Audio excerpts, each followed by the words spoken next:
प्यारे विद्यार्थियों, मैं डॉक्टर नेमीचंद कुमावत, सहायक आचार्य हिंदी विषय, राजकीय महाविद्यालय रायपुर भीलवाड़ा की कक्षा बीए प्रथम वर्ष विषय हिंदी साहित्य के प्रथम प्रश्न पत्र में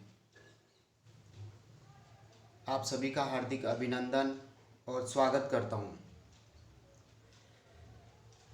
आयुक्तालय कॉलेज शिक्षा राजस्थान जयपुर द्वारा निर्धारित जुलाई माह के पाठ्यक्रम के अनुसार और महर्षि दयानंद सरस्वती विश्वविद्यालय के पाठ्यक्रम अनुसार आज की इस ऑनलाइन कक्षा में आपके प्रथम प्रश्न पत्र में काव्य शास्त्र के जो विषय दिए गए हैं, अलंकार, छंद, रस, शब्द शक्ति, काव्य गुण, काव्य दोष, हमने पिछली कक्षाओं में प्राय एक को यानी काव्य दोष को छोड़ करके बाकी सभी विषयों का विस्तार से ऑनलाइन कक्षाओं में अध्ययन कर लिया है।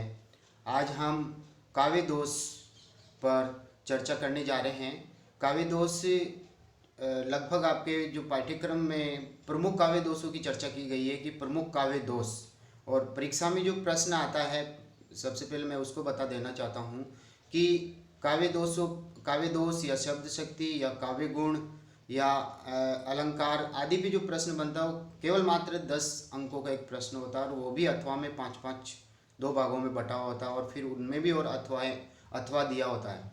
जैसे काव्य दोष के ऊपर जो प्रश्न बनता है वो है कि काव्य दोष को परिभाषित करते हुए किन्हीं 2 काव्य दोषों को विस्तार से समझाइए। यानी केवल 2 काव्य दोष आपके आएंगे, वो आपकी इच्छा पे हैं, आपकी चॉइस पे हैं कि किन्हीं 2 काव्य दोषों का आप वर्णन कर दीजिए वहाँ पर परिभाषा देते हुए। तो अब यहाँ हम जो पढ़ रहे हैं 2 कक्षाओं में इनको हम पढ़ेंगे, 2 ऑनलाइन कक्षाओं में आपके काव्य दोष का अध्यापन मैं करवा रहा हूँ। तो यहाँ जो काव्य दोष की प्रमुख भूमिका है मैं उसके ऊपर चर्चा कर रहा हूँ।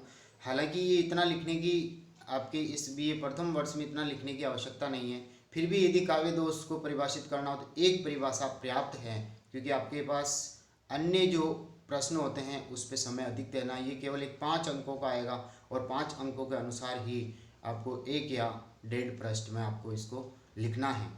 तो देखिए काव्य दोष, हम चलते हैं। काव्य दोष की जो परिभाषाएं दी गई है वो है, आचार्य वामन ने इसको परिभाषित करते हुए लिखा है, गुणाम विपर्यात्मानो दोषा, अर्थात जो गुणों के जो विपरीत होते हैं उनको दोष कहा जाता है, यानी गुणों के विरोधी ही काव्य दोष है। आचार्य मम्मट ने इसको परिभाषित करते हुए लिखा है, मुख्यार्थ हत्तिर दोषो, यानी मुख्य अर्थ को हानि पहुंचाने वाले, मुख्य अर्थ में बाधा पहुंचाने वाले तत्व काव्य दोष हैं।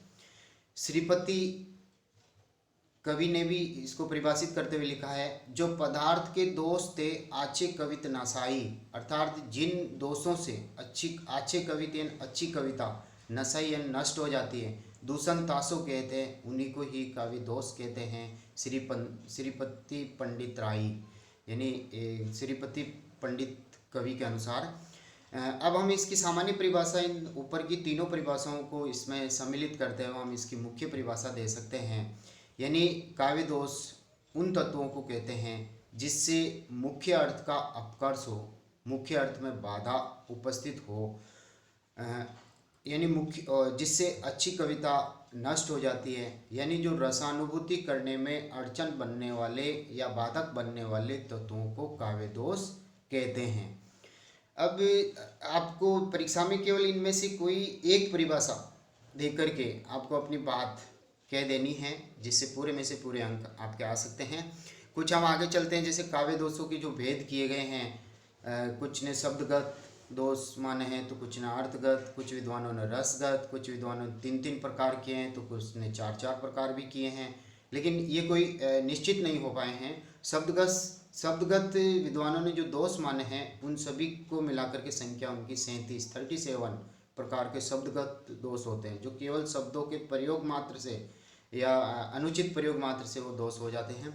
इसी तरह से अर्थगत दोष, यानी वाक्य में जब अर्थ ग्रहण करते हैं तो उन दोषों की संख्या भी 23 बताई गई है काव्य शास्त्र में। और फिर है तीसरा रसगत दोष, ये भी 10 प्रकार के बताए गए हैं, जब रसानुभूति करते हैं, किसी काव्य, नाटक, एकांकी आदि को हम जब विधाओं को पढ़ते हैं तो उसमें रस में बाधा उपस्थित होती है, अड़चन होती है, तो उनको हम रस दोष कहते हैं। इनके अलावा दोषों की कुछ चौथे भेद के रूप में भी वर्णगत दोषों की भी चर्चा की जाती है, लेकिन ये आपके परीक्षा के लिए इतना कोई इम्पोर्टेंट नहीं है। आपके सिर्फ मात्र काव्य दोष को परिभाषित करना, तो इनमें से कोई एक या दो परिभाषा जो आपको सरल लगती है वो आप याद कर लीजिए, विद्वान के नाम सहित आपको परिभाषा वहाँ पर परीक्षा में लिखनी है। अब जो आपकी सिलेबस के अनुसार के प्रमुख काव्य दोष, जैसे कि शब्दगत दोषों की ओर हम चलते हैं तो श्रुति कटुत्व, ग्राम्यत्व, अश्लीलत्व, च्युत संस्कृति, इसी तरह से हम आते हैं ये अर्थ दोष, दुष्कर्मत्व, अकर्मत्व, न्यून पदत्व, क्लिष्टत्व, अधिक पदत्व, पुनरुक्त, ये कुल मिलाकर के आपके 10 जो काव्य दोष हैं, प्रमुख काव्य दोष बनते हैं। आज की इस ऑनलाइन कक्षा में हम केवल जो शब्दगत दोष हैं इन 4 का हम विस्तार से अध्ययन करेंगे। आचार्य मम्मट ने जो काव्य दोषों को जो निर्धारित किया है वो है शब्दगत, अर्थगत और रसगत, ये 3 प्रकार आचार्य मम्मट ने माने हैं। अब हम मुख्य बिंदु पे आते हैं। काव्य दोष जो हैं उनकी कुछ भूमिका के बारे में, जैसे मैंने कहा कि 1 या 2 परिभाषाएं जैसे यहाँ पर भी दे रखी है, इन परिभाषाओं में से कोई भी आप 2 परिभाषाएं ले सकते हैं। आचार्य विश्वनाथ जी ने काव्य को परिभाषित करते हुए लिखा है कि रसात्मक वाक्य काव्यम, यानी रसयुक्त वाक्य को ही काव्य कहा जाता है। ये काव्य दोष की परिभाषा नहीं है, ये काव्य की परिभाषा है कि काव्य किसे कहते हैं। जो काव्य दोषों की जो 2 परिभाषाएं वो नीचे हैं, देखिए आप दूसरे नंबर पे। एक तो मुख्यार्थ हतिर दोष, अर्थात मुख्य अर्थ को हानि पहुंचाने वाला या मुख्य अर्थ में बाधक बनने वाला तत्व काव्य दोष कहलाता है आचार्य मम्मट के अनुसार। उद्वेग जन को दोष, यानी अग्नि पुराण के रचयिता जयदेव जी ने ये लिखा है, उद्वेग का मतलब होता है अड़चन, बाधा, जन को दोष अर्थात मनुष्य की रसानुभूति में बाधक बनने वाले तत्व काव्य दोष हैं। जिस प्रकार अलंकार काव्य की शोभा बढ़ाते हैं और काव्य गुण आंतरिक सौंदर्य की शोभा बढ़ाते हैं, उसी प्रकार कुछ तत्व ऐसे होते हैं जो जिससे काव्य की शोभा घटती है या भाव संप्रेषण में बाधा उत्पन्न होती है या रसानुभूति करने में अड़चन आती है, तो उन्हें काव्य दोष कहा जाता है। यानी सीधी सीधी परिभाषा हो गई, पाठक की रसानुभूति में या पाठक की रसानुभूति के कार्य व्यापार में बाधक बनने वाले, अड़चन उत्पन्न करने वाले दो तत्वों को काव्य दोष कहा जाता है। यानी काव्यानंद में बाधक तत्व ही काव्य दोष हैं। काव्यानंद यानी काव्य का जब आनंद प्राप्त करते हैं तो उसमें बाधक बनने वाले तत्व ही काव्य दोष हैं। ये एक सामान्य परिभाषा है, आप इसको परीक्षा में परिभाषा के रूप में लिख सकते हैं। जैसे सुंदर शरीर में पंगुत्व यानी विकलांगता, कोई शरीर का कोई अंग प्रत्यंग, हाथ पैर नाक मुख आदि विकल हो, विकलांग हो जाए, कुछ कमी हो जाए दोष, तो क्या होता है कि ये जो पंगुत्व आदि जो दोष होते हैं वो शरीर के सौंदर्य को नष्ट कर देते हैं। उसी प्रकार ये जो दोष बताए गए हैं, शब्द दोष, अर्थ दोष, रस दोष, ये दोष भी क्या होता है कि काव्य सौंदर्य के आकर्षण को घटा देते हैं, कम कर देते हैं, जिससे पाठक इसकी ओर आकृष्ट नहीं हो पाता है। अतः सभी आचार्यों ने इन काव्य दोषों को त्याज्य माना है, इनको नकारा है, ताकि रस जो काव्य की आत्मा है और रसानुभूति करने में पाठक के समक्ष कोई बाधा उत्पन्न न हो, इसलिए कविगण प्राय इन काव्य दोषों का प्रयोग न करें। अतः काव्य के उद्देश्य में व्यवधान डालने वाले तत्व या मुख्य अर्थ को अपकर्ष करने वाले या मुख्य अर्थ में हानि पहुंचाने वाले, या एक तरह से हम कह सकते हैं कि रसानुभूति के उद्देश्य में बाधक बनने वाले तत्व ही काव्य दोष हैं। अभी तक आपकी ये भूमिका चल रही थी कि काव्य दोष को परिभाषित करना, काव्य दोष का अर्थ इसमें आ गया है और इसकी परिभाषा इसमें आ गई है, काव्य दोष किसे कहते हैं। तो आपको संक्षिप्त रूप में इनमें से सारांश रूप में आपको लिखना है। एक परिभाषा और है आपके सामने जो पिछले पृष्ठ पे भी हमने देख लिए हैं। जा पदार्थ के दोष थे, यानी जिन पदार्थों के दोषों से अच्छी कविता नशाई या अच्छी कविता नशाई या नष्ट हो जाती है, ये श्रीपति कवि के अनुसार ये परिभाषा है। दूषण तात्व कैसे, उन्हीं को हम दोष कहते हैं जिनसे अच्छी कविता नष्ट हो जाती है। अब जो काव्य दोषों की जो संख्या है, विद्वान 4 भागों में इन्हें विभक्त करते हैं। कुछ शब्दगत दोष हैं, तो कुछ अर्थगत दोष हैं, कुछ वाक्य दोष हैं, तो कुछ रस दोष हैं। आज हम आपके केवल 4 काव्य दोषों की चर्चा हम करेंगे। पहला है श्रुति कटुत्व दोष। ये शब्द दोष हैं, क्योंकि शब्दों के प्रयोग में कणकटु शब्दावली का प्रयोग करने से श्रुति कटुत्व दोष होता है। जब कोई रचना सुनने में अच्छी न लगे, परिभाषा को देखिए, जब कोई रचना सुनने में अच्छी न लगे, कणकटु हो, तब श्रुति कटुत्व दोष माना जाता है। श्रुति का अर्थ है सुनना और कटुत्व का अर्थ है कड़वापन, यानी भावानुकूल रचना न होने के कारण ये दोष उत्पन्न होता है। उदाहरण के लिए श्रृंगार रस की रचना में जैसे संयुक्त अक्षरों का प्रयोग कर दिया जाए, या ट वर्ग ट ठ ड ढ आदि इन कणकटु शब्दों का प्रयोग कर दिया जाए, तो ये दोष उत्पन्न होता है। और यही संयुक्त अक्षर और ट वर्ग का प्रयोग वीर रस की कविता में गुण माना जाता है। जैसे यहाँ एक उदाहरण देख रहे हैं, घट घट घटित गनोही, दुख अट अट चट चट चटकत सुहागिन की बलियाँ। अब यहाँ पर स्थायी वियोग श्रृंगार है, यानी नायिका के पति का जैसे देहांत हो गया है और उसके बाद में चट चट चटकत सुहागिन की बलियाँ, पहले वो सुहागन थी और अब वो विधवा हो गई है, तो उसके जो सुहाग के प्रतीक जो चिन्ह हैं, चूड़ियाँ वगैरह, वो चट चट की आवाज़ के साथ में वो टूट रही है। जैसे जैसे वो टूटती हैं तो वहाँ उपस्थित जन समुदाय, ये जो लोग हैं, घट घट घटित यानी प्रत्येक घट घट घट घट यानी हृदय हृदय में, घटित यानी उत्पन्न हो रहा, घनोयन बहुत अधिक, दुख अट अट यानी असहनीय दुख लगातार उनके हृदय में बढ़ता जा रहा है। और यहाँ सहायक रस है, यहाँ पर करुण रस, शोक जिसका स्थायी भाव है। तो एक तरह से यहाँ पर वियोग, स्थायी वियोग श्रृंगार में यहाँ पर घट घट ये संयुक्त अक्षरों का प्रयोग है। ट वर्ग इसमें बार बार आ रहा है, चट चट अट अट और घट घट ये जो शब्द आ रहे हैं ये संयुक्त अक्षर हैं। और टे वर्ण कणकटु शब्दावली का प्रयोग होने से यहाँ पर श्रुति कटुत्व दोष है। अगला एक उदाहरण देखिए, कात्यार्थी तब होंगी मिली है जब प्रिय आए।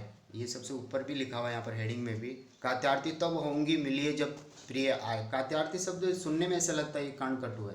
कात्यार्थी यानी एक तरह से कत्ल करने वाला, इस तरह से हम अर्थ ले रहे हैं, लेकिन इसका अर्थ है कात्यार्थी, अर्थात मेरा जीवन तब सफल होगा, मैं तब सफल होऊंगी जब मेरी प्रीतम मेरे से आकर के मिलेंगे। अगला तीसरा उदाहरण देखिए, जब सब जाति फटी दुख की दुपट्टी, कपटी न रहे जहाँ एक घटी। ये आचार्य केशवदास जी की रामचंद्रिका नामक जो पुस्तक उन्होंने लिखी है, महाकाव्य, उनका एक पद है, अंश मात्र है यहाँ पर, पंचवटी वर्णन है इसमें कि श्री राम के पंचवटी में निवास करने से सब जाति फटी, अर्थात जाति पाति के बंधन सब समाप्त हो गए, फट गए।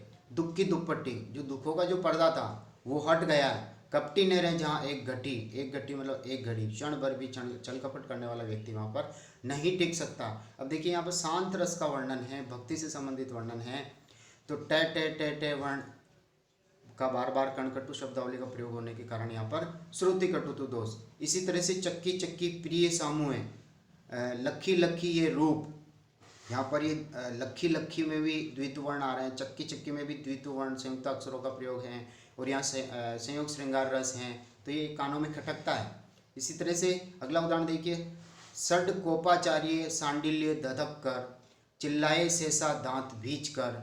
यहाँ कानों में कड़वा रस भरने वाले शब्दों का प्रयोग हुआ है, जैसे एक तरह से चिल्लाना, दांत भींचना, ये कणकटु शब्दावली है, यहाँ पर भी ये श्रुति कटुत्व दोष है। तो प्यारे विद्यार्थियों, यहाँ कम से कम 5-6 उदाहरण आपके सामने हैं, और इनमें से जो अच्छा लगता है आपको उनमें याद करके परीक्षा में कोई भी दे सकते हैं। वैसे ये घट घट घटित गनोई एक उदाहरण ये देख सकते हो, कात्यार्थी तो होंगी मिलिए जब प्रिय आई, ये भी अच्छा उदाहरण है। तीसरा ये भी ठीक है, सब जाति फट्टी दुख की दुपट्टी, कपटी न रह जाए एक घटी, ये एक उदाहरण भी बहुत अच्छा है। तो कोई सा भी जो आपको सरल लगता है एक उदाहरण देना पर्याप्त है, और एक काव्य दोष में उसको परिभाषित करके एक उदाहरण देकर के उसको समझाना 2.5 अंक का एक आपके आ जाएंगे, 2.5 अंक आपके आ जाएंगे। और दूसरे काव्य दोष को भी परिभाषित करके एक उदाहरण देंगे तो 2.5 अंक उसमें आ जाएंगे। 5 अंकों का एक मात्र एक प्रश्न आपका आता है। दूसरे काव्य दोष की ओर हम चलते हैं, अश्लीलत्व।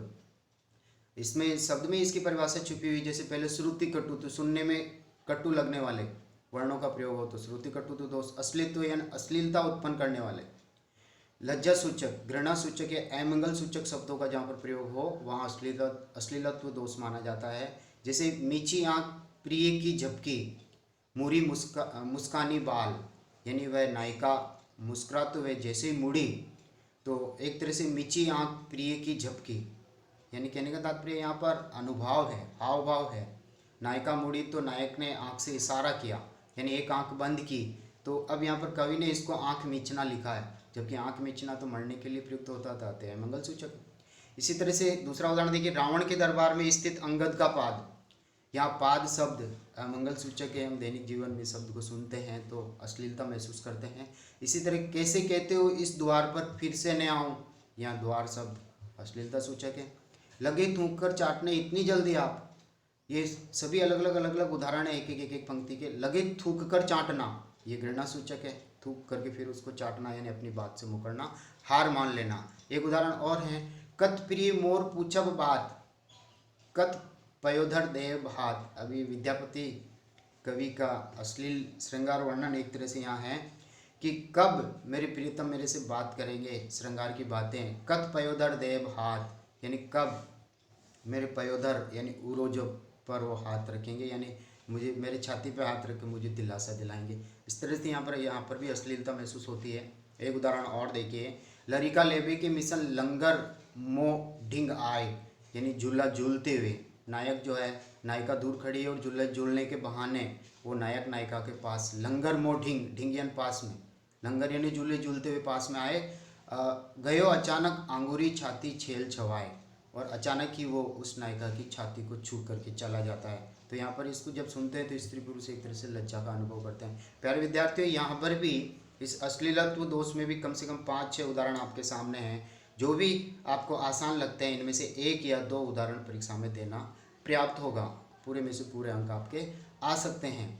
तीसरा काव्य दोष देखिए, च्युत संस्कृति दोष, यानी इसका सीधा सीधा तात्पर्य है कि जहाँ व्याकरण के नियमों के विरुद्ध काव्य रचना की जाए वहाँ च्युत संस्कृति दोष होता है। यानी कहने का तात्पर्य किसी भी पद का प्रयोग व्याकरण के नियमों के खिलाफ जाकर के हम कर देते हैं। जैसे एक पहला उदाहरण देखिए, मरम बचन जब सीता बोला। अब बोला शब्द यहाँ पर सीता शब्द तो स्त्रीलिंग है, बोला शब्द पुल्लिंग क्रिया प्रयुक्त हो गई। तो यहाँ पर इस बोला को भी बोली होना चाहिए, सीता बोली स्त्रीलिंग क्रिया के रूप में प्रयोग होना चाहिए। तो ये यहाँ पर च्युत संस्कृति दोष हैं, व्याकरणगत दोष हैं। दूसरा एक उदाहरण देखिए, राजद्वार से हाथी जाती है। हाथी शब्द तो पुल्लिंग है, अब यहाँ पर जाता है होना चाहिए, यहाँ पर भी व्याकरणगत दोष यानी च्युत संस्कृति दोष हो गया। तीसरा एक उदाहरण देखिए, उसी तपस्वी से लंबे थे देवदारू 2-4 खड़े। यहाँ देवदारू के जो पेड़ होते हैं उनको तपस्वी जैसा लंबा बताया गया है, जबकि देवदारू पेड़ तो बहुत लंबे होते हैं, मनुष्य से तो कम से कम 5-6 गुना लंबे होते हैं। लेकिन यहाँ पर अशुद्ध प्रयोग किया गया, व्याकरण के नियमों के खिलाफ जाकर के कवि ने प्रयोग कर देने के कारण च्युत संस्कृति दोष है। इसी तरह से अगला उदाहरण देखिए, पढ़ लिख सीता विद्वान बनी। स्त्री के लिए विद्वान बनना अनुपयुक्त है, पुरुष के लिए विद्वान शब्द होता है और स्त्री के लिए विदुषी शब्द होता है। तो यहाँ पर भी व्याकरण के नियमों का गलत प्रयोग है।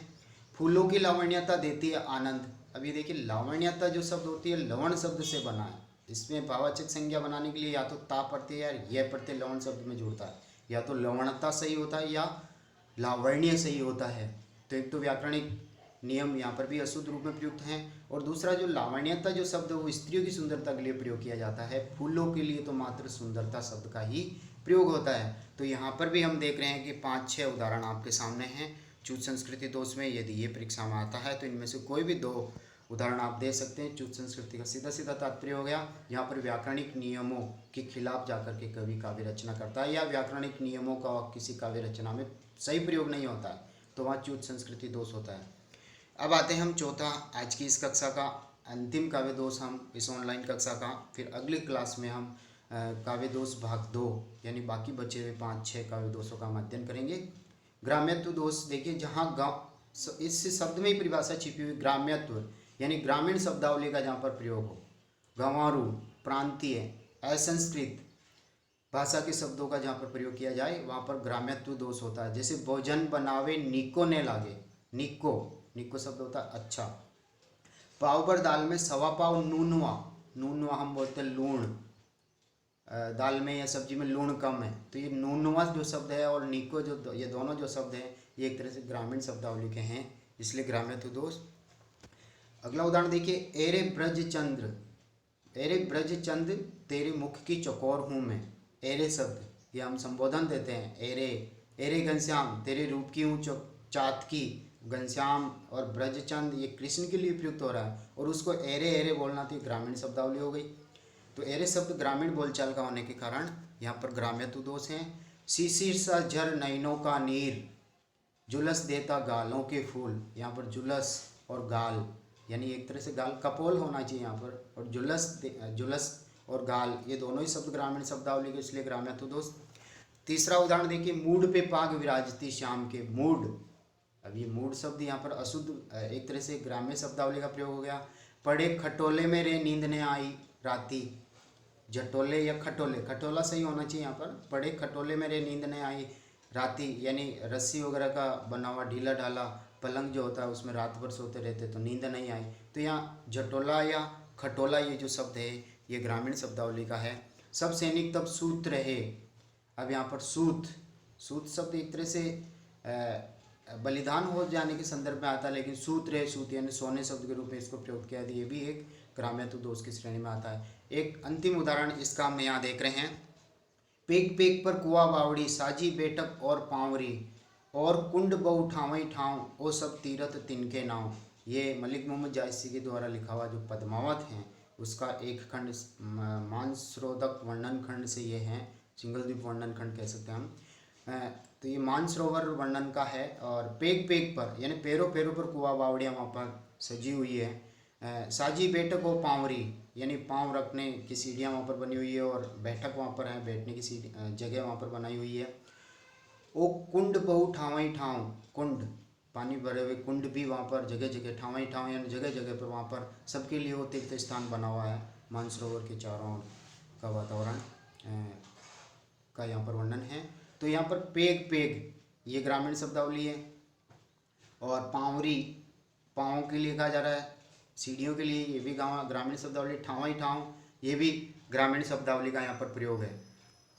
तो प्यारे विद्यार्थियों, आज की इस ऑनलाइन कक्षा का हम यहीं समापन करते हैं। अगली क्लास में हम बाकी शेष बचे हुए काव्य गुणों पर हम चर्चा करेंगे। धन्यवाद।